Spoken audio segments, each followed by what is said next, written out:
अब इससे next start करते हैं जी। अगर हम फर्स्ट कोनिक की बात करें तो फर्स्ट कोनिक हमारे पास क्या आती, सर्कल। तो अंडरस्टैंड कर लेते हैं हमारे पास सर्कल होता क्या है, दैन इसकी डेफिनेशन हम देख लेंगे। सर्कल क्या है कि आप एक फिक्स पॉइंट लें जिसका नाम क्या रख दें ओ, और एक आप कह लें मूविंग पॉइंट जिसका नाम क्या रख लें पी रख लें। ठीक है, हमने क्या किया, एक फिक्स पॉइंट लिया और एक क्या लिया, मूविंग पॉइंट। अब इन दोनों के दरमियान जो डिस्टेंस है हम सपोज कर लेते हैं वो क्या है, आर है। वो क्या है जी, आर है। अगर इतने ही डिस्टेंस के ऊपर हम क्या करें, पॉइंट्स लगाते रहें, इतने ही डिस्टेंस के ऊपर हम क्या करें, पॉइंट्स क्या करें, लगाते रहें। ये मुझसे कुछ ठीक तो नहीं बन रहा, चले फिर भी। अगर इतने ही पॉइंट्स के ऊपर हम क्या करें, डॉट्स लगाते रहें, इतने पॉइंट्स के ऊपर डिस्टेंस लगाते रहें, डॉट्स लगा के पॉइंट्स लगाते रहें, तो हमारे पास एक ज्योमेट्री बनेगी कुछ इस तरीके से। तो इसको हम क्या कहते हैं, ये हमारे पास क्या होता है, एक सर्कल होता है। ये हमारे पास एक क्या होगा, सर्कल होगा। तो सर्कल की डेफिनेशन क्या होगी, the set of all points, ये set of all points in the plane के ऊपर that are equally distant from a fix point is called a circle. तो फिर उसको हम क्या कहते हैं जी, सर्कल कहते हैं।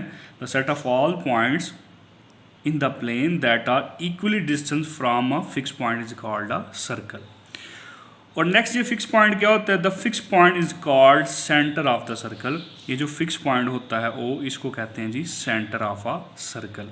और इसके कोऑर्डिनेट्स याद रखिए क्या होते हैं, एच कामा के, और इस मूविंग पॉइंट के कोऑर्डिनेट्स याद रखें, ये क्या होता है, एक्स कामा वाई होते हैं। और नेक्स्ट क्या है, the distance from the centre of the circle to any point on the circle is called radius. तो ये जो डिस्टेंस था सर्कल के सेंटर से लेकर किसी भी पॉइंट तक का जो डिस्टेंस था, ये वाला, ये जितना भी डिस्टेंस था, ये वाला डिस्टेंस था, और इसको कहते हैं हम रेडियस ऑफ द सर्कल। अब इसका फर्स्ट आर्टिकल क्या है, इक्वेशन ऑफ अ सर्कल। तो इक्वेशन ऑफ सर्कल को देखने के बाद हम जो है अपनी एक्सरसाइज क्या करेंगे, स्टार्ट करेंगे। सो नेक्स्ट हमारे पास है इक्वेशन ऑफ अ सर्कल। तो इक्वेशन ऑफ सर्कल,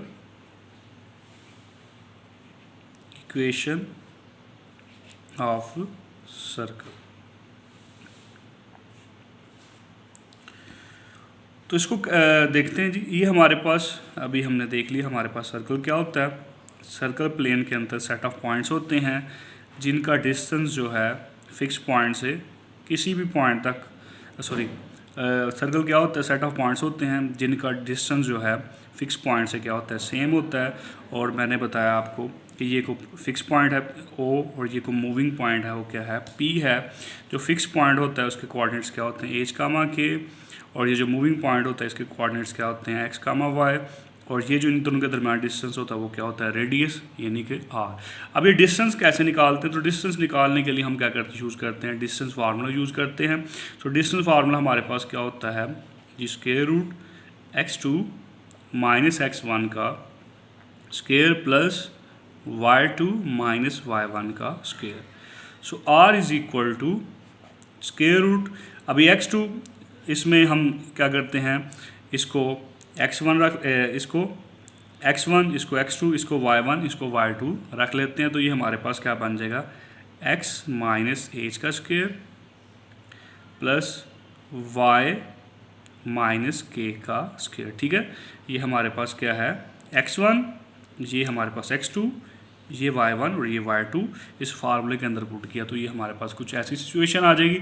अब दोनों साइड पे हम क्या करते हैं जी, दोनों साइड पे हम इसका क्या करते हैं जी, स्क्वायर लेते हैं। तो स्क्वायर लेने के बाद ये हमारे पास R square is equal to x minus H का square plus Y minus K का स्क्वायर बन जाएगा। तो इसको हम क्या कहते हैं, ये जो इक्वेशन आई है इसको कहते हैं स्टैंडर्ड जो है equation of circle, standard form of equation of circle. ठीक है जी, standard form of a circle. तो इसको standard form of a circle हम कहते हैं।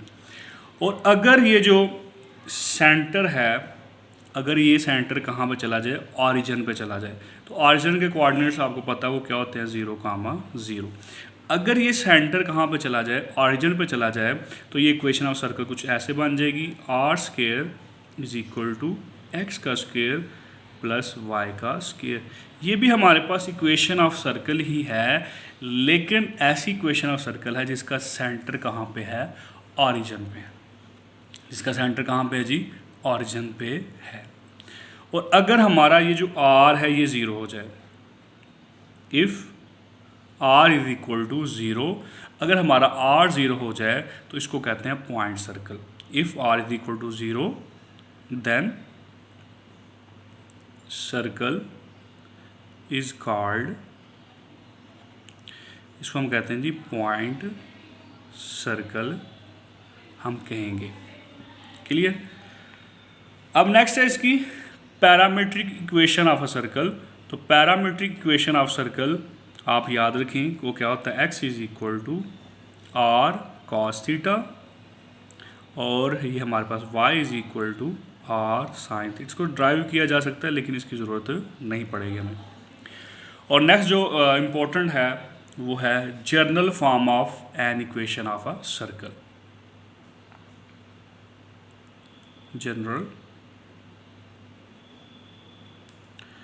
फॉर्म ऑफ एन इक्वेशन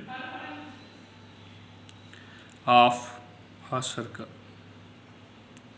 तो ये हमारे पास क्या होगी, X square plus Y square plus 2gx plus 2fy plus C is equal to 0। ये याद रखिएगा, ये हमारे पास क्या होती है, general form of an equation of a circle.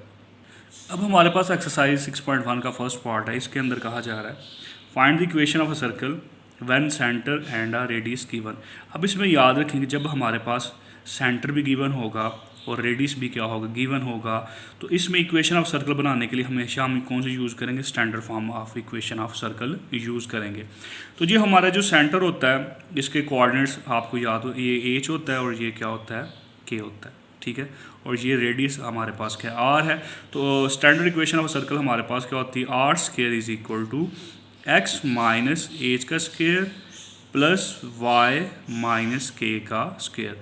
तो r की जगह हमारे पास क्या आ गया, 4 का square is equal to x minus H की जगह हमारे पास क्या आ गया, 5 का square plus y minus k क्या है हमारे पास -2, तो माइनस माइनस प्लस 2 का क्या हो जाएगा, स्क्वायर हो जाएगा। तो ये हमारे पास 16, इधर फार्मूला ओपन करते हैं जी, a square plus b square minus 2a और साथ क्या आ जाएगा b, यहाँ पे भी a square plus b square plus 2a और साथ क्या आ जाएगा, b आ जाएगा। तो ये 16 इज इक्वल टू एक्स का square plus 25 minus 10x plus y का स्क्वायर और प्लस क्या है 4 प्लस 4y आ जाएगा। तो अब इसको रीअरेंज करके लिखते हैं। तो ये 16 इज इक्वल टू एक्स का स्क्वायर प्लस y का square minus 10x plus 4y, 25 में 4 ऐड करेंगे तो ये हमारे पास क्या आ जाएगा, 29 आ जाएगा। अब ये 16 उधर चला जाएगा तो यहाँ पर 0 is equal to X square plus Y square minus 10x plus 4y plus 29 minus 16। तो ये हमारे पास इक्वेशन ऑफ सर्कल क्या आ जाएगी, X square plus Y square minus 10x plus 4y plus, अब ये हमारे पास 29 में से अब 16 माइनस करेंगे तो ये हमारे पास क्या आ जाएगा, 14 आ जाएगा। 9 में से थोड़ी 13 आ जाएगा। तो ये हमारे पास इक्वेशन ऑफ क्या है, सर्कल है।